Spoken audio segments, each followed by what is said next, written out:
Colorado and Oregon game. Let's talk about it. The Cinderella story is over, man. Right? They're fighting for clicks. We're fighting for wins. There's a difference. Right? There's a difference. So we all saw that pregame. I think it's a little silly. I've seen this. We're gonna look at a few clips. This is the only one I have seen. I mean, he's just hyping his boys up. He's just hyping his team up. Can't blame him for that. As far as the whole fighting for clicks, fighting for wins comment, I think that's untrue. Deion is not fighting for clicks. He's Deion Sanders. He don't have to fight for clicks. He's not taking it for clicks. The clicks just come with it. That just comes with the territory. And when your name is Coach Prime, the clicks just come with it. So does the spotlight, which means the hate comes with it. The whole thing. It's going to be played in Hollywood. It's going to be played on the grass. Right? Facts. It's going to be played on the grass. All right. So that was that. I think that was, like I said, he's just hyping his team up, though. As a coach, you're going to say whatever you got to say, especially when you got that many eyes on you, that big of a stage, that big of a game. You're going to do everything you can to get your team hyped. So no hate there. Here's Deion's press conference. I have not seen this. I wanted to wait, check it out with you all. So let's see what we got to say. It's good old-fashioned butt kicking. There's no excuses. No nothing. Their coaches did a heck of a job preparing their team. Obviously, we didn't. That was good. I mean, that was a really good old-fashioned butt kicking. People around the country would say this is what they needed to humble themselves. We wasn't arrogant or whatever. We're confident people. If our confidence offends your insecurity, that's the problem with you. It's not us. Facts. That's the perfect way to put it. They are not, like I said, he's doing it. That was my thing, doing it for clicks. He's not doing it for clicks. He's just doing him. They're not being arrogant. They're being confident. Like he said, you don't practice to go out there and do your best and maybe win. No, you practice your ass off to go out there and win. You expect that to translate onto the field. Not, get your ass whooped and then, we did our best and we did practice and we prepared the best we could. No, you don't fucking go in there with any expectation to lose. We expect to do well. We expect to play well. We expect to win every game we Facts. step out there. We expect to practice to perfection. Facts. And go out there and execute the things that we practice. We just didn't do it today. But it's not something that was needed. It's just like saying you get in a car wreck or something. Oh, he needed that to slow him down. You don't need that. It's just stupid. It's just something that happened, and they got the best of us today. That's just it. Yep. Well, yeah, I'd say a little more than that, but yeah. I said it was definitely the line. It all came down to the offensive line of Oregon being able to move the defense like checkers, push them here, move them wherever they wanted them. And order. I mean, their plays were going, I'm sure, exactly how they're drawn up. The running backs not having to make a read. The quarterback's hardly having to make any kind of reads. The linemen are doing what they will, and the running back follows because the running game was unstoppable. And then same with the defense. Oregon's defense, that Colorado's offensive line did not stand a chance against Oregon's D-line. No. Definitely not. If we had a talent gap, we wouldn't be 3-1 right now. It's not a talent gap. You just got your butt kicked. It just happens sometimes. That's just like a fighter.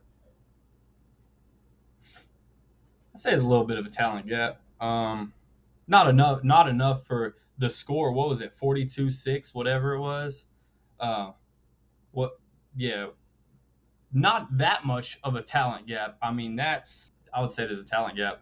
I'm sure there's more 4 or 5 star recruits, even after the whole transfer portal thing to Colorado. I'd say there's probably more stars hanging out over in Oregon than there is in Colorado. And it's a coaching gap, not necessarily that they're a better coach, but it's just everything was working against Colorado. They didn't stand a chance from the beginning. Oregon, they've been together too long. They've been working with that coach for too long. They have established a system, a program. What Deion is trying to do and what he's doing very well at working towards very quickly is pretty much what Oregon already has. So I don't know why they can't,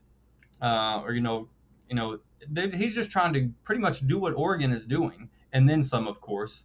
But that's pretty much, I think there is a gap, and he's just trying to fill that gap. He's trying to get on the level of Bama, Texas, Oregon, USC, teams like that. That's all he's trying to do is build a program like that. So I would say there's a little bit of a gap everywhere.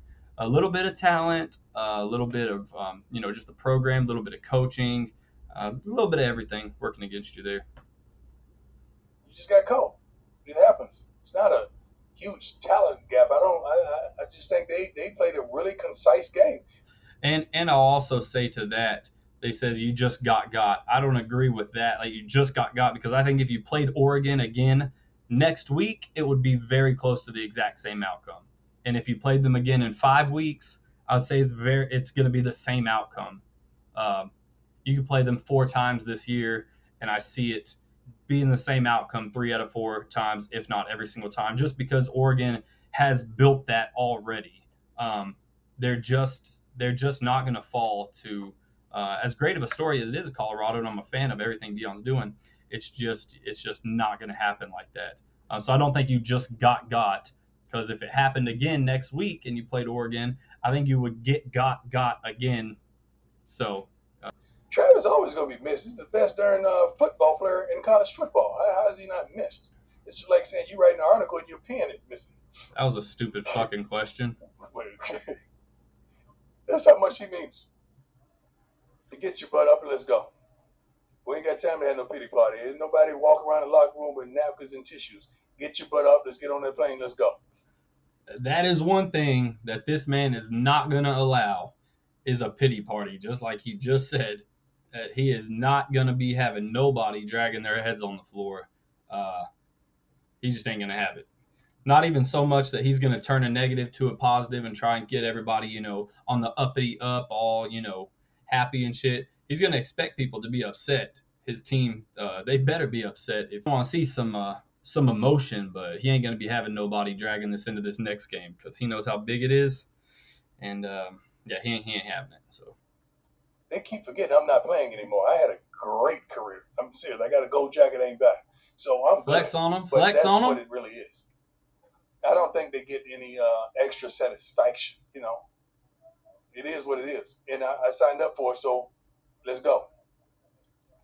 No, that don't make it tough on our team. These are grown men. I'm not out there. If I was out there playing against every coach I played against, we would be totally dominant. Hell yeah. It translates in practice. I don't say stuff just to say it for a click, contrary to what somebody say. But I keep receipts. Yep. But I'm serious. I analyze and I understand what we're up against and what we have and what we need. One thing that I could say honestly and candidly, you better get me right now. This is the worst we're going to be. You better get me right now. Now somebody, I got messengers. God bless him though, man. He's a great coach. Again, facts. They are not about to start getting steamrolled. You can guarantee that. Maybe this week, maybe USC, but it ain't gonna be no 42-6. All right. So that was Deion's press conference. Took accountability for his team, his coaching, his players, how they played. He said this is the worst you'll see him. I agree. I still stand by my statement though. If they played Oregon again next week, it would probably be the same outcome, close to the same outcome. I don't want to harp on that too much because I sound like a hater on Deion, which I'm not. I'm just trying to be real. You build a program. That's like if Deion is coaching at Colorado for 6-7 years and he builds this, top 8 year in, year out, at worst, maybe top 5 year in, year out program. And then someone else, some shitty team comes and rolls in out of nowhere. Like I'll take a shot. Louisiana Tech or something like that, comes into Colorado. Deion ain't losing that game. Deion will play them 100 times and whoop them 100 times because he has that program cemented. It may be a little closer every time, and that's what I'm getting at here, but it ain't going to happen. It's just the same thing with Oregon. They're too established for Colorado to just get a 2-3 games worth of momentum and come into Oregon and just beat them. But like I said, I don't want to sound like a hater because I'm not. It just is what it is. So that's that. All right, let's check out Coach Lanning's press conference post-game. All right. absolutely tremendous job by our crowd today. You know, you talk about what Autzen, that experience can be like. And it was phenomenal. It was beyond phenomenal. It's what I love about this place so much. We have passionate fans, more passionate fans than anybody else in the nation. We were prepared for a battle. It didn't end up being a battle, but I've also been on the other end of this before too, and I think that. Damn. What did he say? We were prepared for a battle, but didn't have to battle. What did he just say? That team's heading the right in a battle. Passionate fans than anybody else in the nation. We were prepared for a battle. It didn't end up being a battle. Damn, that's kind of a shot. It's a low-key, it's kind of a backhand, ain't it? We're prepared to battle, but it didn't end up being a battle. Saying they just laid down. We didn't have to fight. But I've also been on the other end of this before too, and I think that team's heading the right direction. I think Coach is doing a phenomenal job. Obviously, he's brought great enthusiasm and response from his players, and I know that they'll bounce back from this game moving forward. On the same note, I get a little passionate at times, right? I get a little excited about what I want to accomplish for our team, and I just want to say, I need to humble myself a little bit. This is one game, right? And I'm not satisfied. So I just told our players, we're about to go play great quarterbacks. We're about to go play great teams moving forward. Yeah, so like I said earlier, he said I need to humble myself. I don't think so. I don't think what he said was anything crazy worth stirring the pot about. Like I said, he was just hyping his team up. He said what he said. Now, whether he meant it or not was neither here nor there. But for him to say I need to humble myself, he didn't say anything crazy. He didn't make it personal like the Colorado State coach did. But nothing crazy here. Nothing to humble yourself for, my guy. I thought they handled it well. I thought they handled the focus well. We do a pregame speech every week. I guess there's a camera in there this time, right? So doesn't really change our approach. All right, pause right there. He says we do a pregame speech every week. I guess there was a camera in there this time, acting like, oh yeah, that's just how we always just. I don't know about that. He definitely knew what he was doing. He knew what he was saying. He was saying that I'm more for the camera than for his team, honestly. Well, I mean, he probably would have said it without the camera, but he knew there's a camera there. Don't play dumb now. Let's not be silly. And we'll always have a message for our team. Sometimes it's to get them fired up. Sometimes we don't Exactly. necessarily need the brimstone, right? So I said, just getting your team fired up. But our guys, there is no speech that wins games, right? And what's next for our players? I'm glad that we got to put Oregon in the light that Oregon deserves to be in. But it's really not about anything else other than our team, right? And getting our team ready to go play. All right, that was kind of a weird comment to make, too. Put Oregon in the light that Oregon deserves to be in, as if Oregon isn't Oregon. Like if they're not in the light as for decades, a powerhouse school.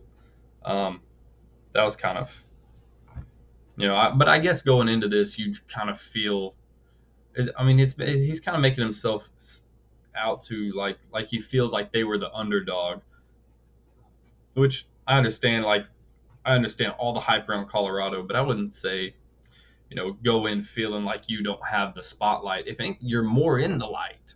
That's why it's such a big game, is because Oregon is in the light, just like Colorado.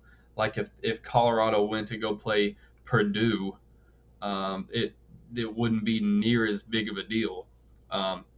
Colorado and Colorado State, that was only that big because it was two Colorado teams. Had that been, whoever else, Arizona State or whatever it may be, it wouldn't have been that big of a deal. But that's why this was such a big deal, is because because you are Oregon, so you're in the light. That was kind of a weird statement to make, like, oh yeah, we're going to get our recognition now that we beat Colorado. Kind of weird for him to say that.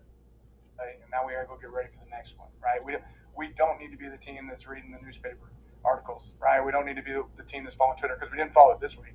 So we're certainly not going to look at it next week. Right? Okay, that's cap too. We didn't follow the newspapers this week. Okay, so a couple things there. He's contradicting himself now, because his pregame pep talk with the boys in the locker room says otherwise. And one, if you were even as a fan, much less a coach or a player, but even as a fan, if you have your ear to college football at all, much less being involved in it, you're not dodging the Colorado story and the narrative and everything like that. You have no choice but to read the papers. But two, your whole Cinderella story's over. Well, we're not doing this for clicks. That shows that you read the papers. The fact that you said we're putting Oregon in the light that they deserve, you would have no idea what kind of light Colorado's in if you weren't reading the papers. Um, so that's also kind of a just contradicting. Obviously you are, and even if you weren't, you have no choice but to because of how big the damn story is. So again, that's cap. We have to, again, humble ourselves, including myself, including our staff, and focus on what's next. Yeah, right. Not even humble yourself. Coach, 6 different players added up to the 7 sack total. Jordan Birch. All right, so they're just talking about his team and player performances now. So that was that. So takeaways from that. I kind of already touched on everything, but he kind of said, I need to humble myself. I don't agree with that. I don't think anything was said for you to feel like you need to humble yourself. You're being a coach, getting your players ready. You did your job, and that was that. The whole shit about we didn't buy into the newspapers and this and that, and Oregon needs to be put in the light. Those are kind of weird statements that didn't make much sense. I get where he's coming from, because there might have been some doubt, but nobody was really in their heart of hearts thinking Colorado was going to go into Oregon and win. I feel like that he thinks there's more people out there that felt that way than there actually were. So, yeah, that was kind of, but I get what he's saying. There's too much spotlight on the other team and not enough on us, and we are that guy. We are that team. We are that program. So, but besides that, nothing crazy said here. He just said very coach-like things. So, on to the next week for everybody else. Like I said, they play Stanford. Colorado plays Stanford in a couple weeks. That'll be a pretty good matchup. Colorado hosts USC this week. Maybe we'll get a little preview of that game, look at some press conference and see what we got. Maybe if we get too bored come Friday evening. So, anywho, we'll check it out though, y'all. Let me know what y'all think. I'm going to get out of here. Later.